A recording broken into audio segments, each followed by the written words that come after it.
are listing in the NSE or BSE traditionally and you're doing a roadshow, your pitch is really to the large mutual fund and asset management companies who are going to pick up large portions of that. And a very small pie will go to the HNIs and wealth managers. Granted, you have not taken too many companies, I mean, you're still on the journey. What is the profile of an investor? Is it a pipe fund? Is it a micro cap asset management company, which themselves have underperformed the market? So what would be that? So far, the institutional investors are really coming from the banks and the small industry fund which Citi and others run.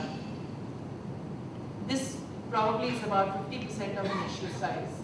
But the other 40–50% of the issue is actually coming from HNI wealth management plans. Well, that's a larger pie than what would get on. That's right.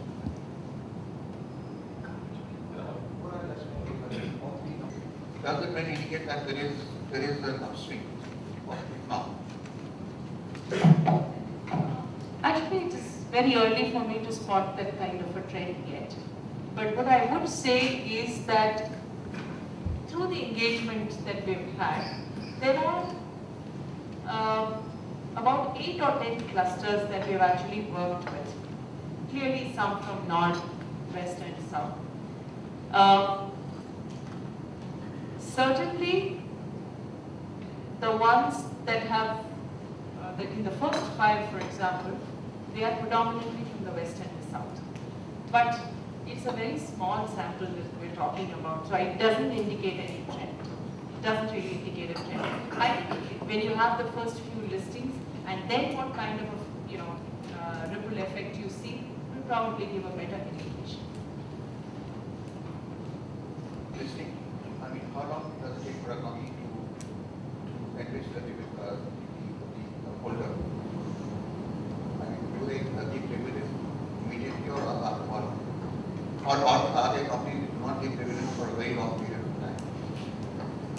In the first instance, the companies that we have looked at are clearly the companies with strong track record.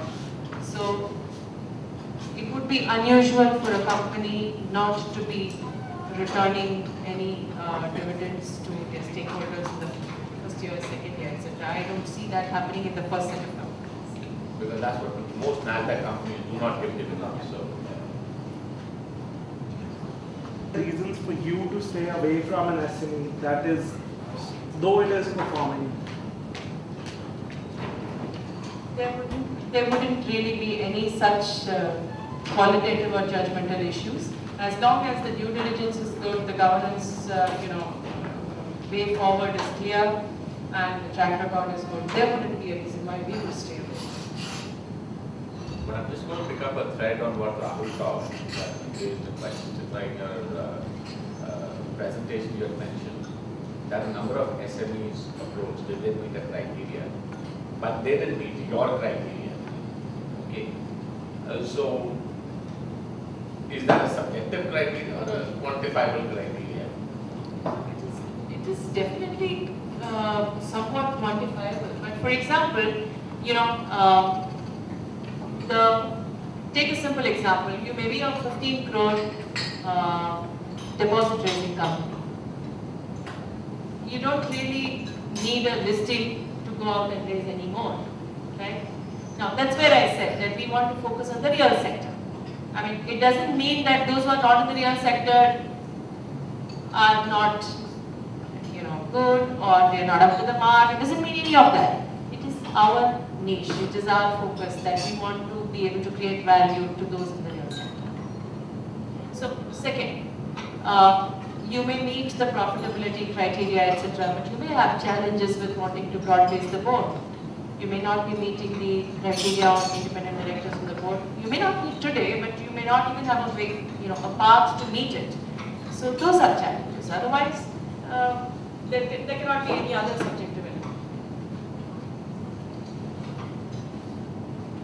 So it appears that most of these steps, the due diligence or helping in getting the investor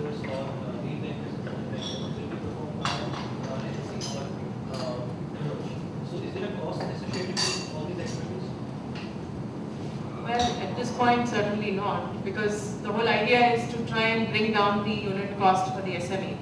As I said, the entire 1,500 research reports that we put out, even on the main board where they can probably well afford some of that, was completely gratis by exchange.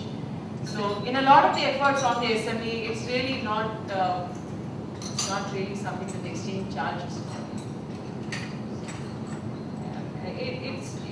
You know, we believe this is important for the ecosystem, so go out there and create it first. And let's see success in the second segment. So what would be the average cost for all these five? What would be for the listing? For the raising of capital. For the raising of capital. Meeting all your criteria, which means CRISIL cost, merchant banking cost, consulting cost, accounting cost. Actually, the CRISIL cost, the accounting cost, the research report cost, all that is borne by us. So it's all borne by us. So the only cost is obviously the merchant banking fee and the underwriting fee and whatever the which is a much smaller number.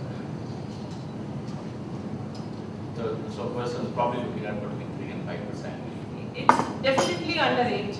Okay. Definitely under 8% or so. See, it definitely becomes subjective to the extent of the issue size. Because on SME, we have issue sizes ranging from 20 crores to 200 crores.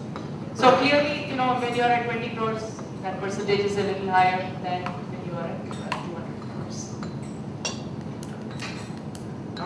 VC funding is known to be the most expensive funding. So what, according to you, is keeping, you know, the SMEs away from, you know, going through an issue-based funding, rather still they want to go for a VC-based funding?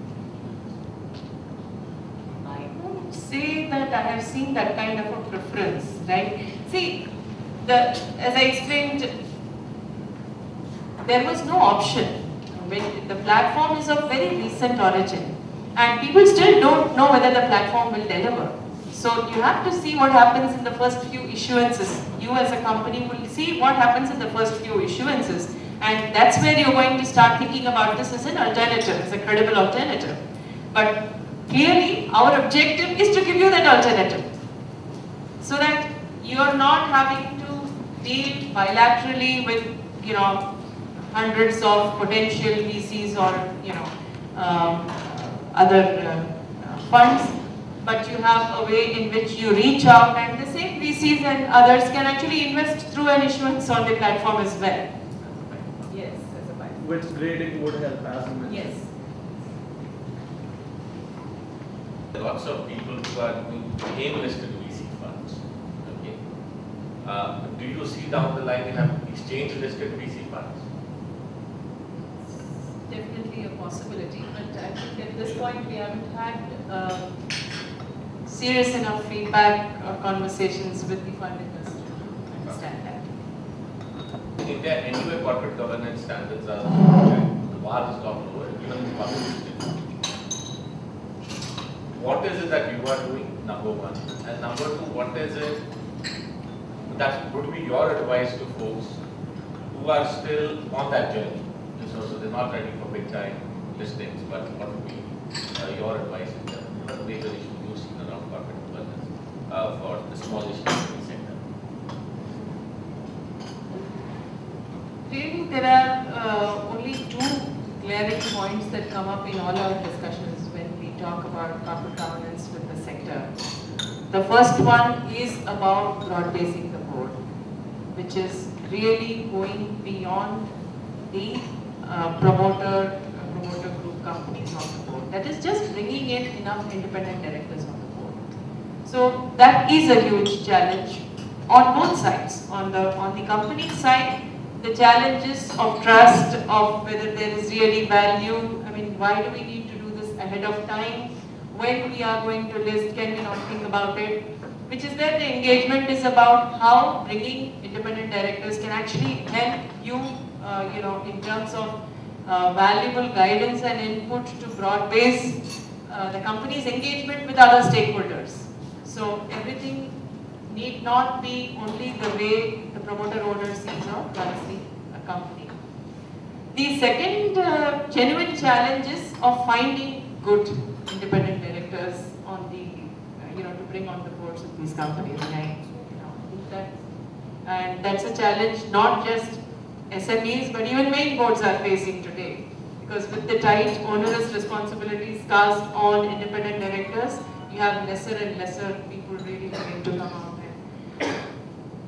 But I can probably share a small initiative that we started a few years ago. This is something called a directors database. So we have something called an independent director database of eligible people and what industry they come from and what experience they carry and so on. So we encourage SMEs to look at the database and see if there are a couple of people that would be of use to them. What I can share is experiences that, for example, a small engineering firm went on to that director's database, found a person who was consulting in that same niche in which this industry was, and brought him in as a consultant for a couple of years. And when that, when that trust built in, now he's part of the independent directors on the board of that company. So there's no short solution to finding the right people, really. I mean, some of these things can help, but at the end of the day,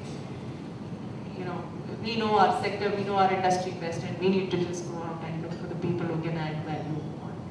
The second is around the transparency, the financial disclosures, where again, many times the challenge in some of the SMEs is of having the right talent to run the finance function. Many times the finance function is limited to an accounting function, so there are challenges about casting the accounts and the statements in the way in which a listed company would, and so on. So here again, some of the support that we can certainly provide is by third-party professional expertise, but that really comes only at the time when you're gearing up or when you're at least looking at a listing a year from now. So the second challenge that companies definitely have is around attracting the right talent and keeping the right talent at a CFO level for most of them.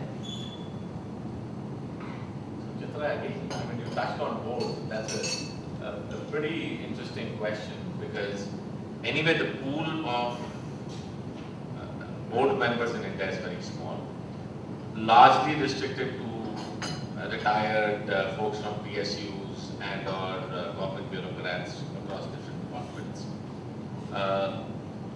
When you talk of an exchange and you look at folks that are looking to raise 20-25 crores and one thing to 200 or 500 crores, the skill set required on a board on an SME is distinctly different than the skill set required, at least for some of the board members. If you do a board bench, you do need someone who can think big. But the skill sets, and at least in the US, I've seen a number of companies go off kilter because they brought in this fancy visionary board who had great clue of running $1 billion company, but had very limited expertise in running a $20 million company, and they just drove them off kilter. Not because of poor understanding of the markets, it's poor understanding of the dynamics. So what is NSE doing in terms of building that pool of independent directors or targeting them actively that probably have the skill set and putting it in front of some of these players? I cannot but agree more with your observations. But the whole effort of creating this independent director database was really more for the mid-cap companies, not really aimed at the billion-dollar corporations, which don't really need much help. They have their wherewithal to fight their. So the idea of creating the database was that. But I must tell you that despite creating that database where there are 10,000 plus eligible independent directors, the uptake has not been tremendous. Because in any database, it can only give you information. Now, how do you suss this out? How do you build the reference checks, the credibility on top of it, and then decide who's appropriate for you? That really still remains with the issuer. And I'm not sure, whether there is any other facilitation that an exchange can do, and we would be, certainly happy to get some suggestions from all of you. But the whole independent director database was meant, merely as such an exercise to put out some valuable options for become something like a naukri.com, right? Where just because you posted yourself there, doesn't make you that high quality candidate. That's it. Thank you, Rana, for coming to Chandigarh. Both of them are available for a short bit, should you want to engage with them. And I know that Chitra has another commitment. On that note, thank you very much. Thank you very much. It was great.